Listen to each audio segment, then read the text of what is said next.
En 1878, Edward Muybridge arrive à photographier les différentes positions d'un cheval en pleine course.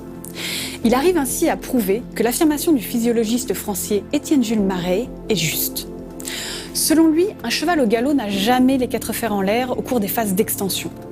C'est en décomposant le mouvement, puis en le recomposant, en faisant défiler ses clichés, que le photographe est en quelque sorte à la base d'une sorte d'animation. Car l'animation, si on passe sur l'étymologie poétique du latin anima, ce qui veut dire insuffler la vie en étant large, consiste avant tout à reproduire à l'écran un mouvement, que celui-ci soit abstrait ou plus réaliste. Du moment que l'on veut dessiner des personnages, des animaux ou même des objets en mouvement, il faut donc soit se baser sur une réalité physique du mouvement, comment se déplace telle personne ou tel animal, ou sur une réalité émotionnelle du mouvement, c'est-à-dire comment tel mouvement peut inspirer tel sentiment. On se rapproche alors assez vite de l'idée de jeu et de théâtralité. Il a toujours été question de transmettre des émotions, et pour l'animateur qui fait de la fiction et veut que ce spectateur s'identifie au personnage qu'il met en scène, la question du réalisme devient alors cruciale. L'animateur doit-il interpréter la réalité, la styliser, ou s'en approcher le plus fidèlement possible? Pour ceux à la recherche d'un réalisme du mouvement, une idée logique, voire même carrément évidente, serait donc de se baser sur la réalité. C'est le principe de la rotoscopie qui consiste à dessiner par-dessus une référence vidéo un tournage en prise de vue réelle.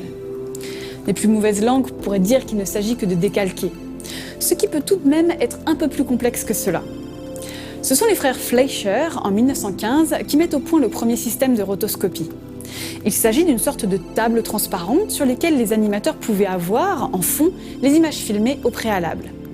De nombreux films ont eu recours à la rotoscopie tout au long du XXe siècle. En 1937, pour Blanche-Neige et les 7 nains, le premier long métrage d'animation au monde à la fois sonore et en couleur, Disney utilise notamment la rotoscopie. Walt Disney était célèbre pour inviter dans ses studios des comédiens, parfois même des lions ou autres animaux sauvages, pour que ses animateurs observent et s'inspirent plus ou moins précisément de ce qu'ils voyaient. Un autre film qui a marqué ceux qui l'ont vu pour son rendu étrange fut l'adaptation en 1978 par Ralph Bakshi du début du Seigneur des Anneaux. Le mélange entre animation et prise de vue réelle, à peine déguisée, est extrêmement déroutant, presque psychédélique. Mais si on s'en tient au fait que la rotoscopie consiste à remplacer une image filmée par une image animée par-dessus, la définition peut coller à certains effets spéciaux. Par exemple, on peut penser au cas des célèbres sabres laser de Star Wars épisode 4, sorti en 1977, bien avant l'arrivée du numérique dans la chaîne de production cinématographique. Les différentes techniques ne tarderont pas à se marier d'ailleurs dès le développement de nouvelles technologies, comme on peut le voir sur le film Tron en 1982, toujours chez Disney. Celui-ci marie de manière avant-gardiste animation pure, images de synthèse et rotoscopie. Par glissement de sens, on peut noter d'ailleurs de nos jours que faire de la roto dans une production en prise de vue réelle a parfois tendance à devenir synonyme de détourer, un personnage par exemple. En fait, il n'y a pas une manière de faire de la rotoscopie, mais autant que les chaînes de production des différents projets peuvent en imaginer, en fonction des utilisations et des besoins artistiques ou techniques. On peut noter que la rotoscopie fut également utilisée dans les jeux vidéo, et pas des moindres, quand on parle de Prince of Persia, le chef-d'œuvre de Jordan Mechner, sorti en 1989. Le créateur filma en effet son frère pour obtenir la base de l'animation du prince. La rotoscopie a beau être centenaire, elle continue à être explorée comme une voie pour faire de l'animation. En 2006, l'équipe de Richard Linklater réalise le film A Scanner Darkly, adaptation cinématographique du roman halluciné Substance Mort de Philip K. Dick. Pour cela, le studio développe un logiciel en interne appelé Rotoshop, une application permettant de faire de la rotoscopie interpolée.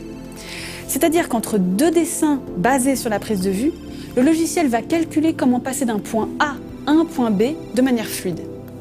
Les visages des acteurs sont extrêmement reconnaissables et le jeu de Keanu Reeves ou de Robert Downey Jr. sont très caractéristiques également. Malgré son existence presque aussi vieille que l'idée d'animation elle-même, la rotoscopie n'a pas souvent bonne presse face aux amoureux de l'animation traditionnelle, celle qui repose uniquement sur le sens du timing et la minutie de l'animateur devant sa planche à dessin.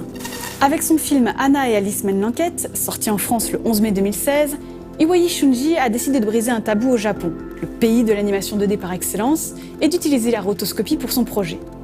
Mélange complexe de 3D, notamment pour les visages, et de rotoscopie, le réalisateur a dû, lui aussi, réinventer sa manière d'intégrer cette technique dans son film.